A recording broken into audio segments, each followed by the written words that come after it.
نحمده ونصلي على رسوله الكريم أما بعد فأعوذ بالله من الشيطان الرجيم بسم الله الرحمن الرحيم قد سمع الله قول التي تجادلك في زوجها وتشتكي إلى الله والله يسمع تحاوركما إن الله سميع بصير صدق الله وصدق رسوله النبي الكريم ونحن على ذلك لمن الشاهدين والشاكرين والحمد لله رب العالمين۔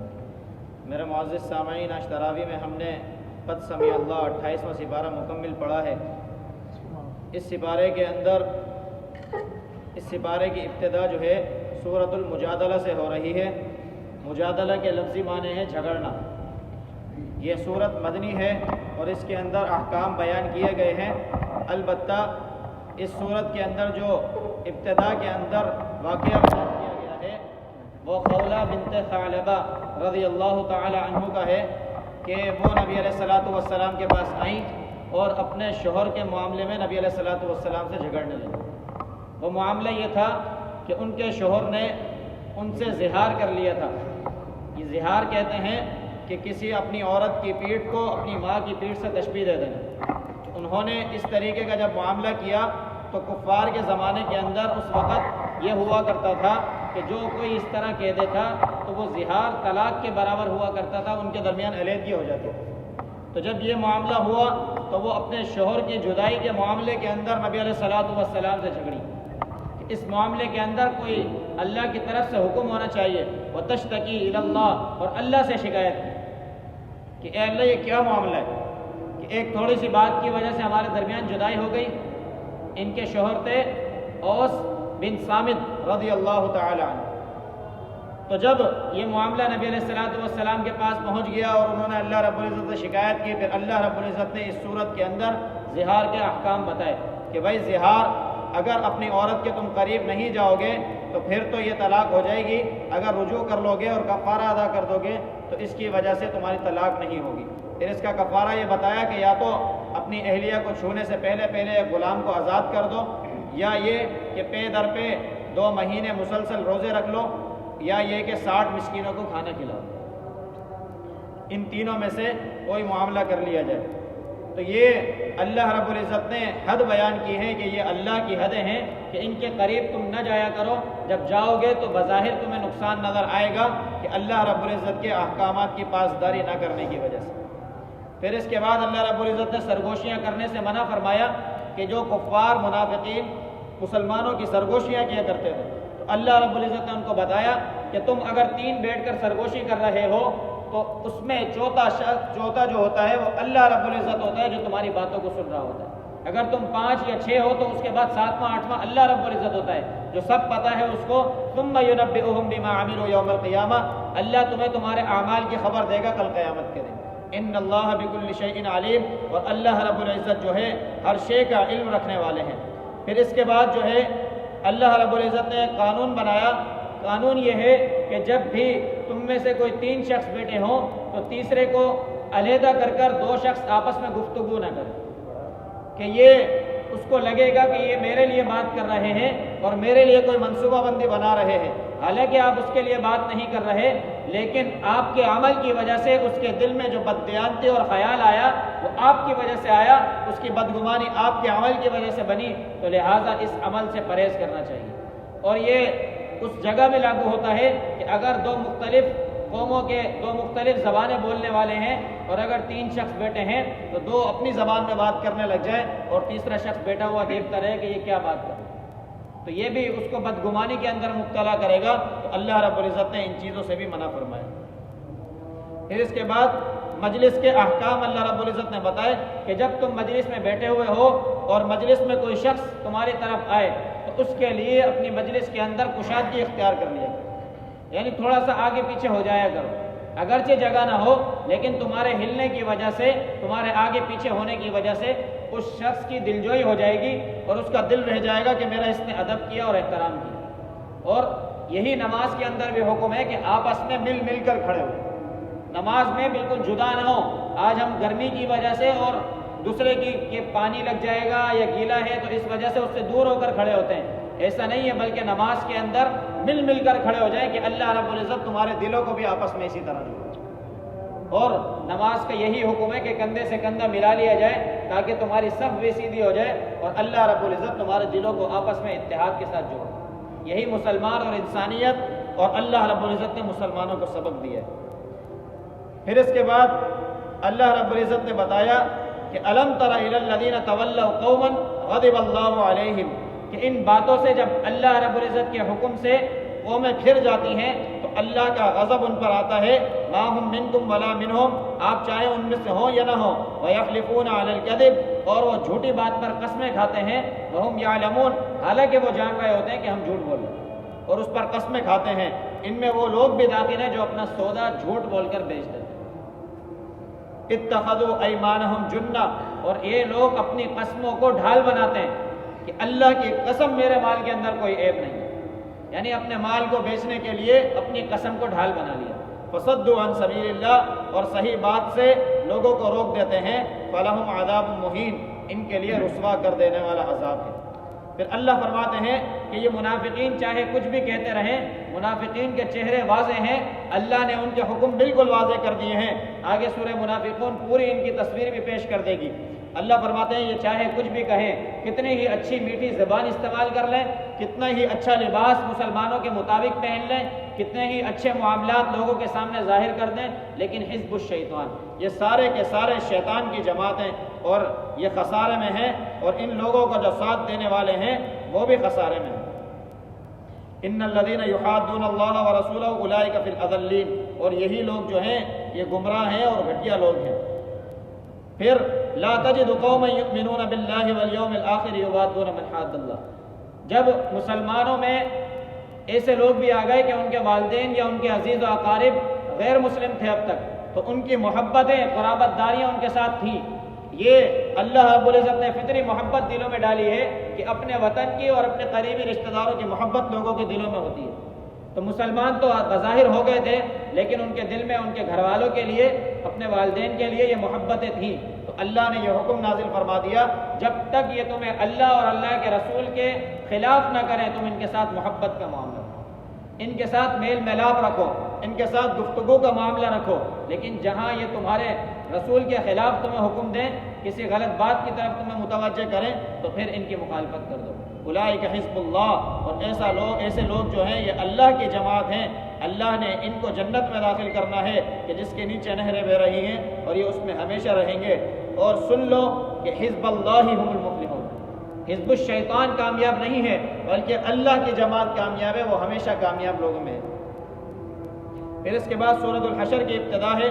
سورہ حشر یہ مدنی سورت ہے، اس میں بھی احکام اللہ رب العزت نے بیان کیے ہیں، اور اس میں یہود کے معاملات کو اللہ رب العزت نے ذکر کیا ہے، اور اللہ رب العزت نے سب سے پہلے اس میں اپنی تسبیح بیان کی، اور پھر اس کے بعد فرمایا هو الذی اخرج الذین کفروا من اہل الکتاب من دیارہم لاول الحشر، کہ اللہ رب العزت نے ان اہل کتاب کو پہلے بھی یہاں سے نکال کر، یعنی خیبر سے نکال کر ان کو جو ہے شام کی طرف اللہ نے ہجرت کروائی۔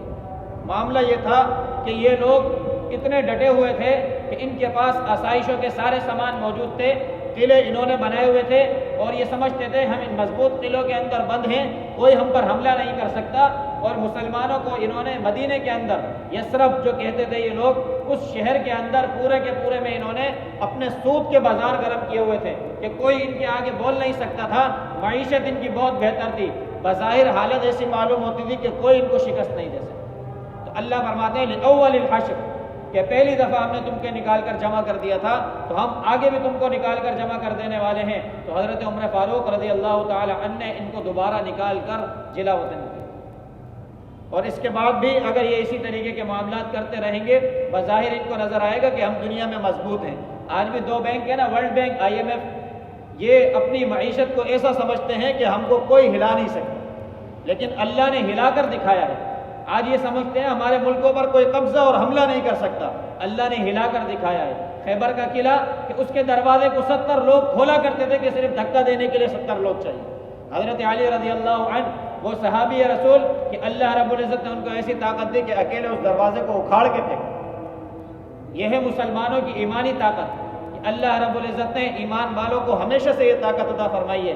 جب اللہ رب العزت اعلان فرما دیں گے تو آج بھی دنیا کے اندر ان یہودیوں کو نیست نابود کرنے کے لیے اللہ کوئی نہ کوئی صلاح الدین ایوبی پیدا فرما دیں گے. یہی اسلام ہے. پھر اس کے بعد اللہ رب العزت نے مال فے کو بیان کیا ہے. مال فے وہ مال ہوتا ہے کہ جو جنگ کیے بغیر حاصل ہو جائے، کہ جس میں نہ تلوار چلائی جائے نہ کوئی معاملہ ہوا ہو، بس ایسے ہی مسلمانوں کے ہاتھ مال غنیمت لگ جائے. تو اس کا حکم بیان کیا گیا ہے کہ اس کو اللہ کے نبی اپنی منشا کے مطابق کمزور، مسکین، مساکین، مسافروں میں جیسے چاہے خرچ کریں گے. اس میں کسی کو بولنے کا کوئی حق نہیں. پھر اللہ رب العزت نے مہاجرین اور انصار کی تعریف کی اور ان لوگوں کی تعریف کی جو ان کے طریقے پر چلیں گے. للفقراء المہاجرین الذین اخرجوا من دیارہم واموالہم یبتغون فضلا من اللہ ورضوانا وینصرون اللہ ورسولہ، کہ اللہ کے نبی کی انہوں نے مدد کی. اولئک هم الصادقون، یہی سچے لوگ کہ اپنا گھر بار چھوڑنا پڑا، ہجرت کا حکم آ گیا تو انہوں نے سب کچھ چھوڑ دیا. اور فتح مکہ پر بھی نبی علیہ الصلوۃ والسلام نے ان کے گھر ان کو واپس نہیں دلایا، بلکہ کفار کو کہا تم خوش ہو جاؤ، جاؤ ان کے ساتھ مزے کرو، یہ گھر اور یہ دولت یہ اسلام میں کوئی حیثیت نہیں ہے. پھر بعد میں یہ ہوا کہ سارے کے سارے اسلام لے آئے. یہی اسلام کی خوبصورت پیغام تھا کہ ہم جنگ اور جدال کے قائل نہیں. یہی اللہ کے نبی نے ساری زندگی میں پیغام دیا. یہی اللہ کے نبی نے جیسے کفارات جتنے بیان کیے گئے، سب سے پہلے جو بھی کفارے کا بیان آئے گا اس میں یہی آئے گا کہ غلام کو آزاد کرو، کہ اللہ رب العزت نے انسانیت کو آزاد پیدا کیا ہے. اللہ ہمیشہ سے چاہتے ہیں کہ سارے کے سارے مسلمان آزاد ہوں. حضرت عثمان غنی رضی اللہ تعالیٰ عنہ کے واقعات پر غور کریں کہ ایک ایک وقت میں 30-30 ہزار غلاموں کو آزاد کروا، کہ جہاں مسلمانوں کو جو غلام اسلام لے آتا اور کفر میں ان کے اوپر کافر ظلم کرتے تو اللہ کے نبی حکم دیا کرتے کہ آپ جو ہے اس کو آزاد کر دیں، اللہ آپ کو جنت عطا فرمائے. حضرت عثمان غنی رضی اللہ عنہ وہ صحابی ہیں کہ انہوں کو اللہ رب العزت نبی علیہ الصلوۃ والسلام نے دنیا ہی میں 3 دفعہ جنت کی بشارت دی کہ آپ یہ باغ مسلمانوں کے حوالے کر دیں، اللہ آپ کو جنت دے دیں گے. آپ یہ کنواں مسلمانوں کو خرید کر دے دیں، اللہ آپ کو جنت عطا فرما دیں گے. میں آپ کو جنت کی ضمانت دیتا ہوں. اسی طریقے سے اور جو غلام ہیں ان کو اگر آپ آزاد کرا دیں گے کہ جن پر یہ ظلم کر رہے ہیں کافر، آپ کے لیے جنت کی بشارت ہے. تو اس طرح نبی علیہ الصلوۃ والسلام نے غلامی کے نظام کو ختم کرنے کی پوری بھرپور کوشش کی اور اللہ رب العزت نے جا بجا ایسے قانون بیان کیے.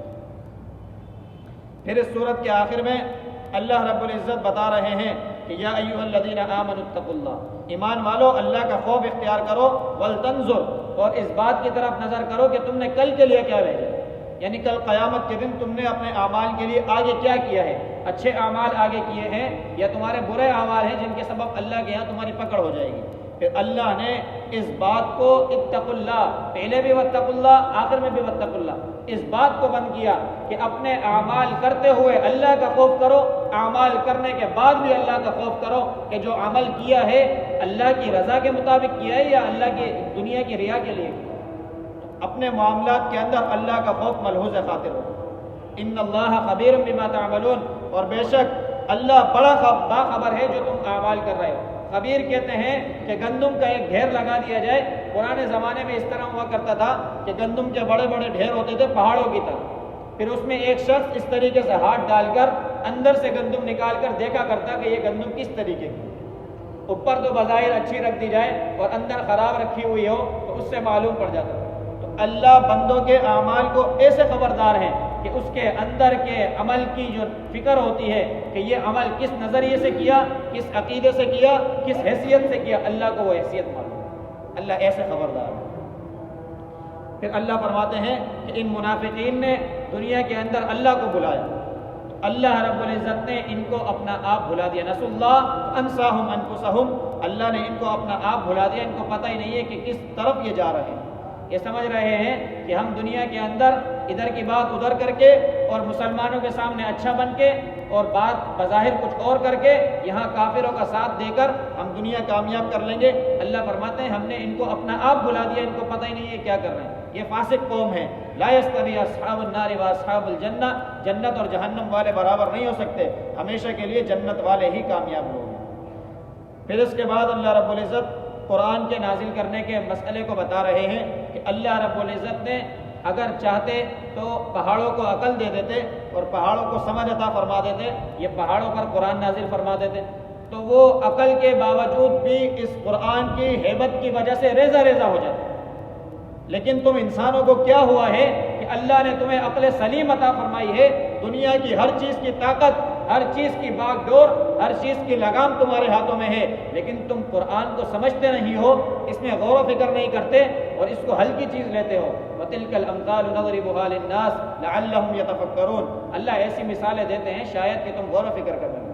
جب پہاڑ ایک بلا نظر آتی ہے وہ اس قرآن کی ہیبت سے ریزہ ریزہ ہو جائے، اور ایمان والوں کا بھی یہی عالم ہے کہ جیسے ایک کل صحابی رسول کا واقعہ میں نے بتایا کہ سورہ طور کی 5 آیتیں سن کے حالانکہ غیر مسلم تھے، کہنے لگے مجھے ایسا لگا کہ میرا پیٹ پھٹ جائے گا اور ابھی اللہ کا عذاب واقع ہوگا۔ یہ قرآن کی ہیبت۔ لیکن آج ہمیں اس سے کوئی فرق نہیں پڑتا کہ قرآن کتنا ہی پڑھ لیا جائے، لیکن جھوٹ کا بازار ہمارے یہاں گرم ہے، رشوت، ہٹ درمی، غیبت، بغض، قنا، ہم نے سب برباد کر دیا، اپنے اعمال کو ہم خود غارت کر رہے ہیں اس قرآن کی اہمیت نہ سمجھ۔ یہ قرآن ہمیں سمجھانے کے لیے آیا ہے۔ پھر اللہ رب العزت نے اپنے اسماء الحسنیٰ کو ذکر کیا اور اللہ نے اپنی تسبیحات کو بیان کیا۔ یسبح لہ ما فی السماوات والارض، اللہ کی تسبیح بیان کر رہی ہے، اور وہ چیز جو زمین میں ہے اور آسمان میں ہے۔ اس سورت کی ابتدا میں بھی یہی الفاظ ہے اور آخر میں بھی یہی الفاظ ہے کہ ہر چیز کا احاطہ اللہ رب العزت کی ذات کرنے والی ہے۔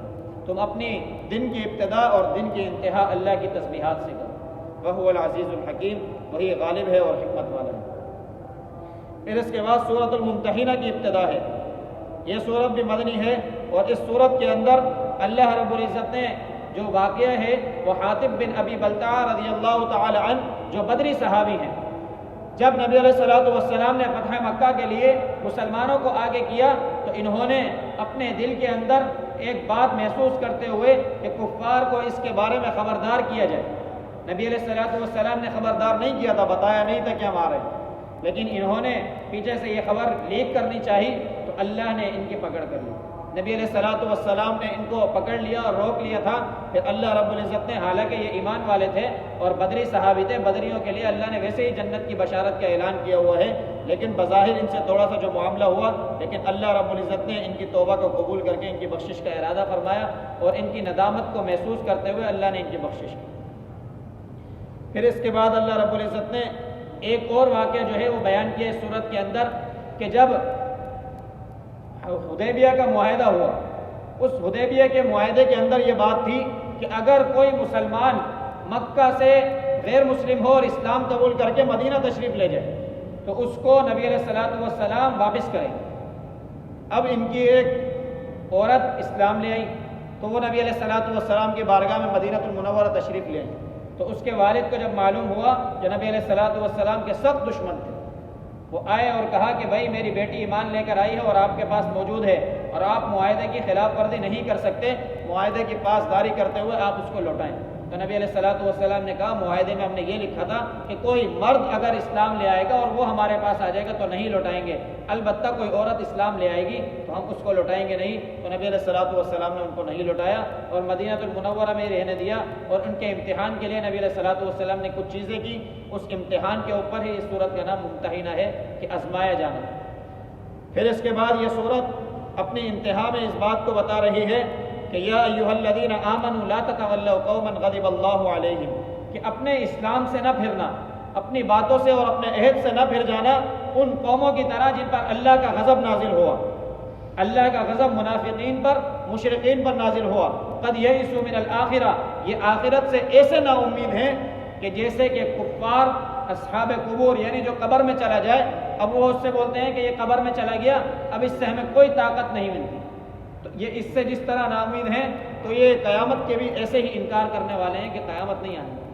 تو اللہ فرماتے ہیں کہ اس کا انکار نہیں کرنا، ورنہ اللہ کا غضب ہر ایک پر نازل ہو سکتا ہے جو اللہ کے حکم کی خلاف ورزی کرے گا۔ پھر اس کے بعد سورۃ الصف کی ابتدا ہے۔ یہ سورت بھی مدنی ہے، اور اس سورت کے اندر اللہ نے اپنی تسبیحات بیان کی۔ اس سورت کے اندر قتل و قتال کے معاملات کو ذکر کیا کہ مسلمان جہاد کے جھنڈے کو کبھی نہ چھوڑیں، کہ مسلمان جب تک اس جہاد کو، جھنڈے کو، علم کو بلند رکھیں گے اللہ ان کو عزت عطا فرمائیں گے، اور جب بھی اس جہاد کے جھنڈے سے جان چھڑانے کی کوشش کریں گے اللہ ان کو ذلیل کر دیں گے۔ پھر فرمایا یا ایھا الذین آمنوا لم تقولون ما لا تفعلون، ایسی بات اپنے منہ سے نہ نکالو کہ جس کو تم کرتے نہیں ہو۔ اللہ کے نزدیک کبر مقتا عند اللہ ان تقولوا ما لا تفعلون، یہ بات اللہ کے نزدیک بہت زیادہ بری ہے کہ تم اپنے منہ سے کوئی بات نکال دو اور اس کو پھر پورا نہ کرو۔ اور اللہ اس بات کو پسند کرتے ہیں کہ تم اللہ کی راہ میں قتال کرو صف بستہ ہو کر، بنیان مرصوص، گویا کہ تم جو ہے سیسا پلائی ہوئی دیوار ہو کہ اب تمہیں کفار آ جائیں، وہ اپنی دولت دکھائیں، اپنی طاقت دکھائیں، اپنے راکٹ لانچر تمہیں دکھائیں، لیکن تم ایسی سیسا پلائی ہوئی دیوار ان کے مقابلے میں بن جاؤ کہ ہم اللہ کے بندے ہیں اور اللہ کے لیے نکلے ہیں، اب چاہے ہماری جان کیوں نہ چلے جائے، ہمارا مال ہی کیوں نہ چلا جائے، لیکن ہم اب اللہ کے راستے کو چھوڑنے والے نہیں۔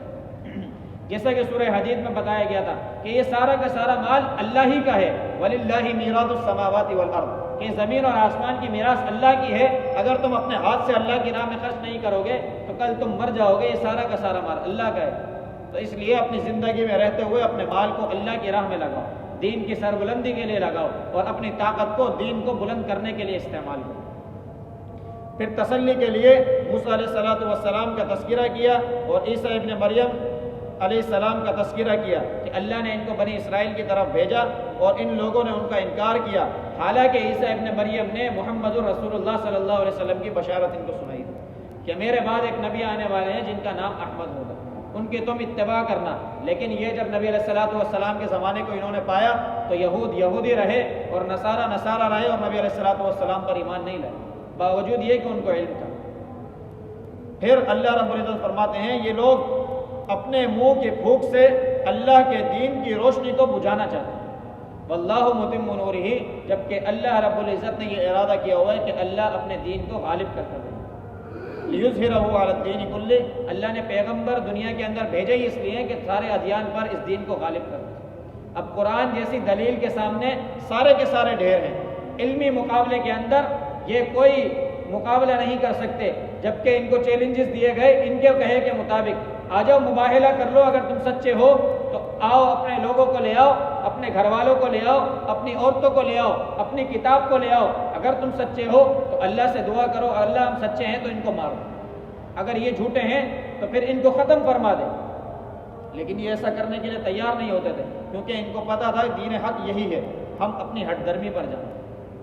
پھر اس کے بعد اللہ رب العزت نے بہترین تجارت کی طرف رہنمائی فرمائی، یا ایھا الذین آمنوا هل ادلکم علی تجارۃ تنجیکم من عذاب الیم۔ وہ تجارت کیا ہے کہ اللہ رب العزت کی بارگاہ میں خرچ کرو، یغفر لکم ذنوبکم، اللہ رب العزت تمہارے گناہوں کو بھی بخش دیں گے، یعنی جو مال تم اللہ کی راہ میں لگاؤ گے اس کا نفع یہ ہے کہ اللہ تمہاری مغفرت کریں گے، اللہ تمہیں جنت میں داخل کر دیں گے کہ جس کے نیچے نہریں بہ رہی ہیں، ومساکن طیبہ، اور وہ ایسے گھر ہیں کہ پاک اور صاف ہیں اور ہمیشہ رہنے والے ہیں، اور اللہ کی راہ میں ہمیشہ اپنے مال اور اپنی جان سے جہاد کرو، یہ تمہارے لیے زیادہ بہتر ہے اگر تم اس میں عقل رکھنے والے ہو۔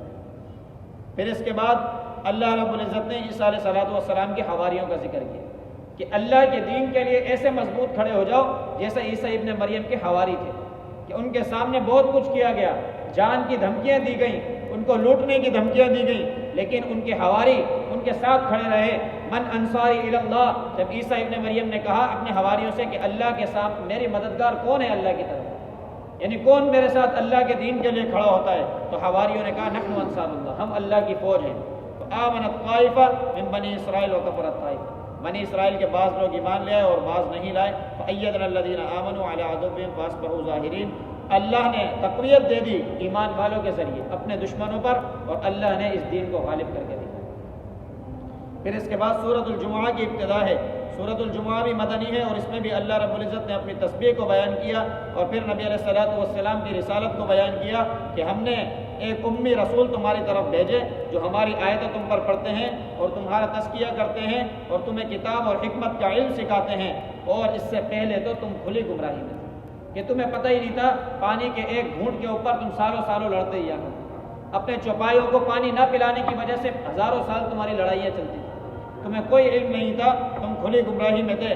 اللہ نے تمہاری طرف یہ پیغمبر بھیج کر تمہیں ہدایت کی طرف رہنمائی فرمائی۔ یہ وہ فضل ہے کہ اللہ جس کو چاہتا ہے اس کی یہ عطا فرما دیتا ہے، اور اللہ بڑے فضل والا ہے۔ پھر اللہ رب العزت نے ان یہودیوں کی تحقیر کی، تذلیل کی، کس طرح کہ ان کو تو پتہ ہے کہ آپ اللہ کے رسول ہیں، ان کے پاس علم موجود ہے، لیکن یہ ایسے گدھے کی طرح بنے ہوئے ہیں۔ مثل الذین حملوا التوراۃ، ان لوگوں کی مثال جنہوں کو تورات دی گئی، پھر ثم لم يحملوها، انہوں نے اس کو نہیں اٹھایا، کمثل الحمار، اس گدھے کی طرح ہیں، یحمل اسفارا، جو علمی کتابیں اپنی کمر پر تو اٹھائے لیکن اس کو پتہ نہیں ہے اس کی علم کے اندر ہے کیا، اس علم سے، اس کتابوں کے علم سے اس کو گدھے کو فائدہ نہیں ہوتا۔ اس طریقے سے یہ بھی گدھے ہیں، ان کو پتہ ہی نہیں ہے کہ اللہ نے ان کتاب کے اندر کیا علم رکھا ہے، کیا بات تمہیں بتائی ہے۔ پھر اللہ رب العزت نے کہا، یہ کہتے تھے کہ ہم اللہ کے وہ ولی ہیں، دوست ہیں، اولیاء اللہ۔ نبی علیہ الصلوۃ والسلام کو اللہ نے حکم دیا کہ ان کو کہو کہ اگر تم اللہ کے دوست ہو تو فتمنوا الموت، تو موت کی تمنا کرو، موت کی دعا کرو، اے اللہ ہمیں اٹھا لے، ان کنتم صادقین، اگر تم سچے ہو۔ اللہ نے فرمایا ولا یتمنون، یہ ہرگز تمنا نہیں کریں گے۔ کیوں؟ کیونکہ انہوں نے جو آگے اعمال بھیجے ان کو پتہ ہے ہم نے غلط بھیجا ہے۔ واللہ علیم بالظالمین، اور اللہ ظالموں کو جاننے والا ہے۔ قل ان الموت الذی تفرون، اے نبی ان کو بتا دو کہ جس موت سے تم راہ فرار اختیار کر رہے ہو ان قریب تم اس سے ملو گے۔ ثم تردون الی عالم الغیب، پھر عالم غیب یعنی اللہ کی طرف تمہیں لوٹا دیا جائے گا، والشہادہ، اور تمہاری گواہی بھی دی جائے گی، فینبئکم بما کنتم تعملون، اور تمہیں خبردار کیا جائے گا اور تمہیں باخبر کر دیا جائے گا تمہارے علم سے جو تم نے دنیا میں اعمال کیے تھے۔ پھر اس کے بعد جمعے کی فضیلت اور جمعے کے احکام کو بیان کیا ہے کہ جب جمعے کی اذان، پہلی اذان کہہ دی جائے تو اس کے بعد اللہ کے ذکر کی طرف دوڑ لگاؤ، خرید و فروخت نہ کرو۔ خرید و فروخت اپنی نماز پوری کر لینے کے بعد کر سکتے ہو، اور ہمارے یہاں تو نمازوں کے اوقات کا اختلاف یہ ہمارے لیے رحمت ہے کہ اگر جس علاقے میں ہم رہتے ہیں وہاں نماز اگر دیر سے ہے اور کسی اور علاقے کی نماز ہو گئی ہے تو یہ اللہ نے ہمارے لیے رحمت رکھی ہے کہ اگر ایک جگہ کی نماز ہو جائے، ہم خرید و فروخت کر رہے ہیں تو ہم پر بوال نہیں آ رہا، ہم گناہ کے استحقاق نہیں بن رہے، گناہ کے مستحق نہیں ہو رہے کہ نمازوں کے اوقات مختلف ہیں۔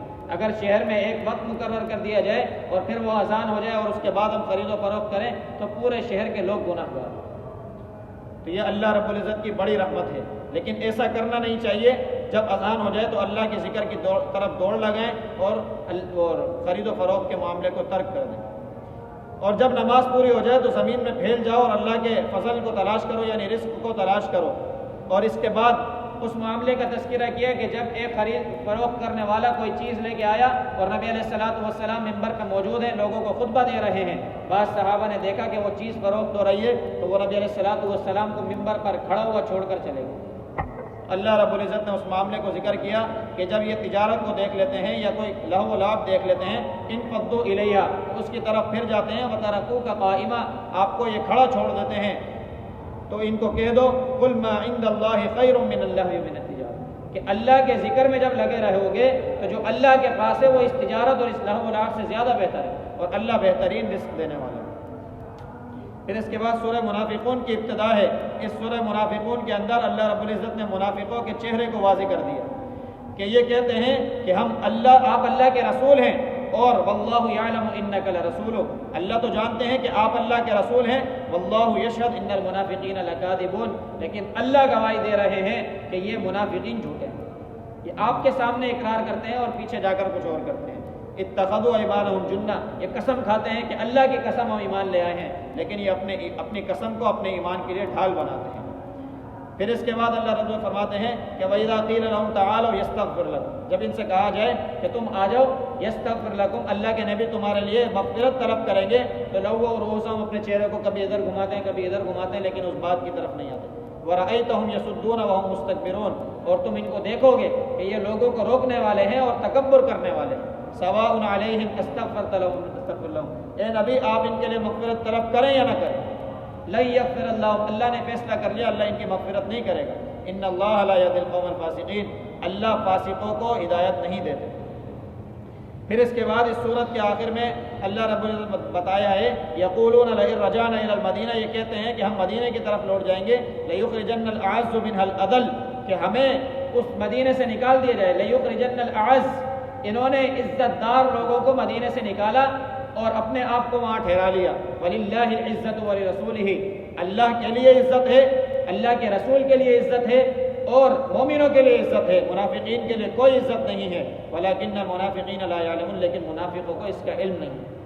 پھر اس کے بعد بتایا کہ ایمان والوں اپنے اولاد اور اپنے مال کی وجہ سے اللہ کے دین سے غافل نہ ہونا، اللہ کے ذکر سے غافل نہ ہونا، ہلاکت کی طرف نہ بڑھ جانا، کہ وَمَن يَفْعَلْ ذَلِكَ، جو اس طرح کرے گا تو وہ ہمیشہ کے لیے خسارے میں چلا جائے گا۔ اور اپنے مال کو اللہ کی راہ میں خرچ کرو اس سے پہلے کہ تم پر موت آ جائے۔ فیقول، پھر تم یہ کہو گے کہ رب لولا اخرتنی، اے میرے رب مجھے تھوڑی سی اور مہلت دے دے، الی اجل قریب، تھوڑے وقت کے لیے، فاصدق، میں اپنا مال آپ کی راہ میں خرچ کروں گا، واکم من الصالحین، اور میں نیکوکاروں میں سے ہو جاؤں گا۔ ولن یؤخر اللہ، لیکن اللہ رب العزت اس وقت معین کے بعد تھوڑی سی بھی مہلت نہیں دیں گے۔ واللہ خبیر بما تعملون، کیونکہ اللہ تو خبیر ہے، اللہ کو تو پتہ ہے کہ تم دنیا میں جا کر پھر وہی کرو۔ پھر اس کے بعد سورہ تغابن کی ابتدا ہے۔ اس سورۃ التغابن کے اندر بھی اللہ نے اپنی تسبیح اور تحمید کو ابتدا میں بیان کیا، اور پھر اللہ رب العزت نے بتایا کہ هو الذی خلقکم، کہ اللہ نے تم سب کو پیدا کیا ہے، پھر تم میں سے بعض اللہ کا انکار کرتے ہیں اور بعض ایمان لے آتے ہیں، اور اللہ رب العزت فرماتے ہیں کہ اللہ نے جو لوگ انکار کرتے ہیں اور اللہ رب العزت کی آیتوں کو جھٹلا دیتے ہیں وہ جہنم میں جائیں گے اور ہمیشہ اس میں رہیں گے، اور یہ ان کا ٹھکانہ ہے۔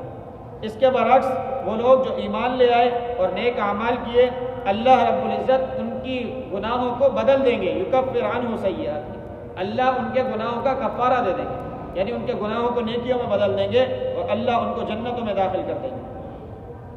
پھر اس کے بعد اللہ نے حکم دیا کہ اللہ اور اللہ کے رسول کی اطاعت کرو، اگر تم ان سے پھر جاؤ گے فإنما علی رسولنا البلاغ المبین، تو ہمارے رسول کو کوئی نقصان نہیں پہنچاؤ گے، بلکہ اس کے اوپر تو یہ ذمہ داری ہے کہ تم تک واضح بات پہنچا دو۔ اور اللہ لا الہ الا ہو، اللہ ہی معبود ہے، اس کے علاوہ کوئی معبود نہیں ہے، اور ایمان والوں کو اللہ ہی پر بھروسہ کرنا چاہیے۔ اور تمہاری اولاد اور تمہارے گھر والے اور تمہارے دشمن، ان کو چھوڑ دو۔ یا ایھا الذین آمنوا ان من ازواجکم واولادکم عدوا لکم فاحذروہم وان تعفوا وتصفحوا وتغفروا، کہ اللہ رب العزت کے لیے ان سے درگزر کرو، ان کو معاف کر دو، اللہ بخشنے والا ہے۔ یعنی تمہارے مال، تمہاری اولاد جب تمہیں برائی کی طرف بلائیں، اسراف کرنا، تبذیر کرنا، برے کام کی طرف توجہ دلانا کہ اس طریقے سے اس معاملے کو کرو، اور تم سمجھتے ہو کہ یہ کام اسلام کے خلاف ہے تو ان کی مخالفت کرو، لیکن ان سے درگزر کا معاملہ کرو، اللہ کے لیے ان کو معاف کر دو۔ یہ مال اور یہ اولاد یہ فتنہ ہے، یہ آزمائش ہے۔ واللہ عندہ اجر عظیم، جب تم اپنے مال اور اولاد کی فکر چھوڑ کے اللہ کے لیے کام کرو گے تو اللہ بہت بلند اجر عطا فرمانے۔ فاتقوا اللہ ما استطعتم، اللہ سے اتنا ڈرو جتنی تم میں طاقت ہے، اپنی حیثیت کے مطابق جتنی تم میں استطاعت موجود ہے، جہاں جہاں اللہ کا خوف رکھ سکتے ہو تو وہاں تک اللہ کا خوف رکھو۔ یہاں ان حکمرانوں کے لیے بھی حکم ہے کہ جو ایوان بالا کے اندر آواز بلند کر سکتے ہیں ظلم کے خلاف، تو ان کو چاہیے کہ اللہ کا خوف رکھتے ہوئے اپنی طاقت کو استعمال کرتے ہوئے مظلوموں کے حق میں بولیں۔ فاتقوا اللہ ما استطعتم واسمعوا، اور بات کو سنو، واطیعوا، اللہ کی اطاعت کرو، وانفقوا خیرا لانفسکم، اور اللہ کی راہ میں بہتر مال خرچ کرو، یہ تمہارے لیے زیادہ بہتر ہے۔ اور جو اللہ کو قرض دے گا، قرض حسنہ، اللہ اس کو بڑا چڑھا کر عطا فرمائیں گے، اس کی مغفرت فرما دیں گے، اور اللہ رب العزت غالب ہیں اور جاننے والے ہیں۔ پھر اس کے بعد سورہ طلاق کی ابتدا ہے۔ سورہ طلاق کے اندر اللہ رب العزت نے طلاق کے احکام کو بتایا کہ اللہ رب العزت نے ان عورتوں کا جن کو حیض نہیں آتا، یعنی بوڑھی ہو جاتی ہیں، یا وہ بچیاں جو بلوغت سے پہلے نکاح کر دیے جائیں تو ان کی عدت کا کیا حکم ہے یہ بتایا ہے، اور اسی طریقے سے طلاق سنت کا طریقہ بتایا۔ طلاق سنت کا طریقہ یہ ہے کہ اس طہر کے اندر اپنی اہلیہ کو طلاق دی جائے کہ جس میں تم نے اس سے جماع نہ کیا ہو، اور اس طہر میں طلاق دے لینے کے بعد اس سے اس وقت تک رجوع نہ کرو جب تک کہ اس کا عدت پوری نہ ہو، اور یہی طلاق سنت ہے۔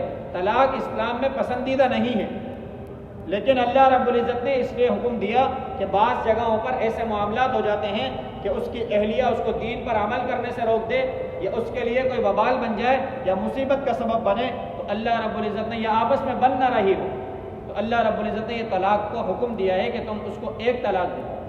ضروری نہیں ہے کہ بالکل ساری طلاقیں آپ دے کر ختم کر دیں، بلکہ ایک طلاق رجعی اس کو دے دیں۔ اور اسی طریقے سے اللہ رب العزت نے یہ بات بتائی ہے کہ اللہ کا خوف رکھو طلاق کے معاملے میں۔ وَمَن يَتَّقِ اللَّهَ يَجْعَل لَّهُ مَخْرَجًا، اگر تمہیں اس بات کی طرف دسترس ہو بھی رہی ہے تو اللہ کا خوف رکھو، اللہ سے رجوع کرو، اللہ کوئی نہ کوئی رستہ نکالے۔ وَيَرْزُقْهُ مِنْ حَيْثُ لَا يَحْتَسِبُ، یہ رزق کا معاملہ نہیں ہے کہ اللہ روزی دے دیں گے، بلکہ اللہ فرماتے ہیں اللہ اپنے پاس سے تمہیں وہ چیز عطا فرما دیں گے جس سے تم خوش ہو جاؤ، اور تمہیں اس کا احساس بھی نہیں ہوگا، گمان بھی نہیں ہوگا، اللہ راستے بنا دیں گے۔ اب ایک بندہ اور ایک شخص ہے کہ اس کی بیوی، اس کی اہلیہ اس کو دین اسلام پر عمل کرنے سے روکے اور وہ پھر بھی اس کے ساتھ لگا رہے کہ اس کو بھی چھوڑ دیا تو میں کہاں جاؤں. تو اللہ فرماتے ہیں اللہ کا خوف رکھو اور اس سے قطع تعلقی کرو اور پھر اللہ سے رجوع کرو، اللہ تمہارے لیے بہتر رستہ ہے. پھر اس کے بعد سورۃ التحریم کی ابتدا میں بھی اللہ رب العزت نے نبی علیہ الصلوۃ والسلام کے گھر والوں کو خاص بتایا، اہل بیت کو خاص مخاطب کیا، ازواج مطہرات کو خاص مخاطب کیا اور ان کو بتایا کہ آپ کو اللہ کے نبی جو امانت دے دیں اس امانت میں خیانت نہ کرو. معاملہ یہ ہوا کہ نبی علیہ الصلوۃ والسلام کی باندی ماریہ قبطیہ رضی اللہ عنہا، نبی علیہ الصلوۃ والسلام نے یہ ارادہ کیا کہ ان سے علیحدگی اختیار کر لیں. تو اللہ رب العزت نے کہا کہ آپ ان چیزوں کو اپنے اوپر کیوں حرام کرتے ہو جو اللہ نے آپ کے لیے حلال کی. تبتغی مرضات ازواجک، آپ چاہتے ہیں کہ اس کو دور کر کے آپ اپنی اہلیاؤں کو خوش کر لیں، آپ ازواج مطہرات کو خوش کر لیں، بلکہ ایسا نہیں ہوگا. آپ واللہ غفور الرحیم، اللہ بخشنے والا ہے، رحم کرنے والا ہے. قد فرض اللہ لکم تحلۃ ایمانکم، اللہ تمہارا مولا ہے، اللہ جاننے والا ہے اور حکمت والا ہے. نبی علیہ الصلوۃ والسلام نے حضرت حفصہ رضی اللہ عنہا کو یہ بات بتائی کہ یہ فلاں معاملہ میں کرنا چاہتا ہوں. تو حضرت حفصہ نے آگے حضرت عائشہ رضی اللہ عنہ کو یہ بات بتا دی. تو اللہ رب العزت نے خبردار کیا کہ اس طریقے کا تم معاملہ نہ کرو جو اللہ نہیں چاہتا. اللہ اور اللہ کے رسول جو چاہتے ہیں اس کی اتباع کرو. اگر اللہ کے نبی نے تمہیں کوئی بات بتائی ہے تو اس کو راز میں رکھو. ایسا نہ ہو کہ اللہ تمہارے راز کو آشکار کر دے. فلما نبأها به قالت من انباك هذا قال نبأني العليم الخبير. پھر نبی علیہ الصلوۃ والسلام نے جب یہ بات بتائی کہ تم نے اس طرح کیوں کیا تو انہوں نے کہا آپ کو کس نے بتایا؟ انہوں نے کہا مجھے اس باری تعالیٰ نے خبر دی ہے جو جاننے والا ہے اور خبردار ہے کہ آپ نے اس طریقے کا معاملہ کیا. ان تتوبا الی اللہ فقد صغت قلوبکما فان تظاہر علیہ فان اللہ هو مولاه وجبریل وصالح المؤمنین. اگر تم اپنی بات سے رجوع نہیں کرو گے تو اللہ رب العزت تمہاری پکڑ کر لیں گے. والملائکۃ بعد ذلک ظہیر، اور اس سارے کے سارے معاملے پر جبریل اور نیک لوگ اور اسی طریقے سے اللہ کے ملائک گواہ ہوں گے. اور شاید عسیٰ ربہ ان طلقکم، اللہ رب العزت اپنے نبی کو اگر یہ حکم دے دیں کہ تم سب کو طلاق دے دیں تو تم کیا کر لو؟ ان یبدلہ ازواجا خیرا منکن، اور اللہ رب العزت ان کو بہتر عطا فرما دیں گے. ایسی عورتیں عطا فرمائیں گے جو مسلمان بھی ہوں گی، ایمان والی بھی ہوں گی اور اپنے لیے پاک دامنی بھی اختیار کریں گی، اللہ کی عبادت کرنے والی بھی ہوں گی، سجدے کرنے والی بھی ہوں گی اور پاک دامن وہ شادی شدہ بھی ہوں گی اور غیر شادی شدہ بھی ہوں گی. طیبات وابکارا. لیکن اللہ نے اس طریقے کا معاملہ نہیں کیا تو لہٰذا اللہ اور اللہ کے نبی کی بات کو راز میں رکھو. پھر فرمایا کہ تم اپنے لیے اور اپنے اہل و عیال کو جہنم کی آگ سے بچاؤ کہ اس آگ کو لوگوں سے تیار کیا جائے گا کہ اس آگ کا ایندھن لکڑیاں نہیں ہوں گی. وقودها الناس والحجارہ، کہ اس آگ کا ایندھن جو ہے لوگ ہوں گے اور پتھر ہوں گے اور ان پر ملائک کو اللہ نے مقرر کیا ہے اور ایسے ملائک ہیں جو بہت سخت ہیں اور لا یعصون اللہ ما امرہم، کہ اللہ کے حکم کی مخالفت نہیں کرتے، وہ کرتے ہیں جو اللہ نے ان کو حکم دیا.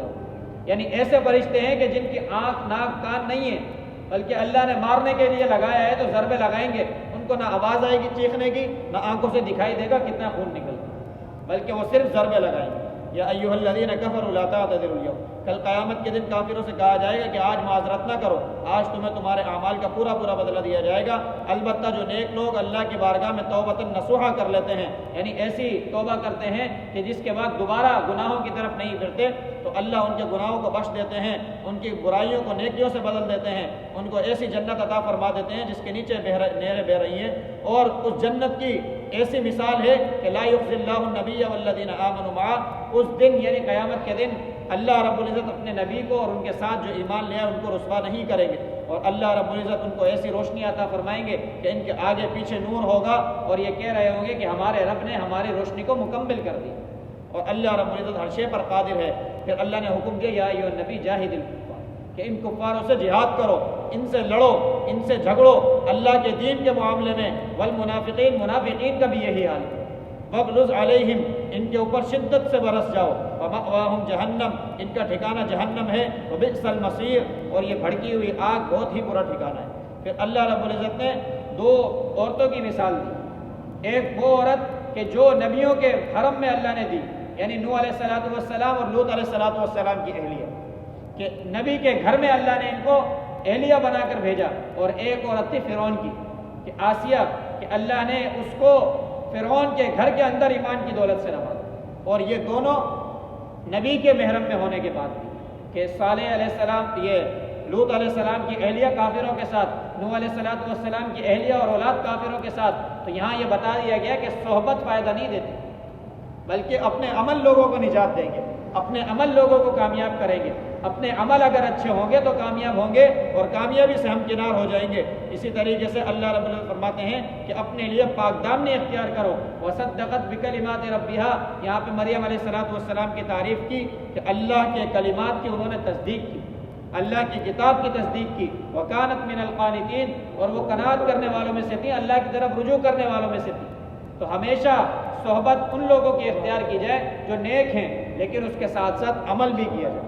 عمل کے بغیر صحبت فائدہ نہیں دے گی۔ آج کل جو مزاروں پہ مجاورین بیٹھ جاتے ہیں کہ ہم صرف مزار پر بیٹھے ہیں، یہ اللہ کے ولی ہیں، ہماری بخشش ہو جائے گی، تو ایسا کوئی معاملہ نہیں ہے۔ لا تزر وازرۃ وزر اخری، کل قیامت کے دن کوئی بندہ کسی دوسرے کا بوجھ نہیں اٹھائے گا۔ جو عمل کیے ہوں گے وہی بوجھ ہم اٹھائیں گے اور اسی کے بقدر ہم سے معاملات کیے جائیں گے۔ دعا ہے کہ اللہ رب العزت ہمیں سمجھ عطا فرما دے۔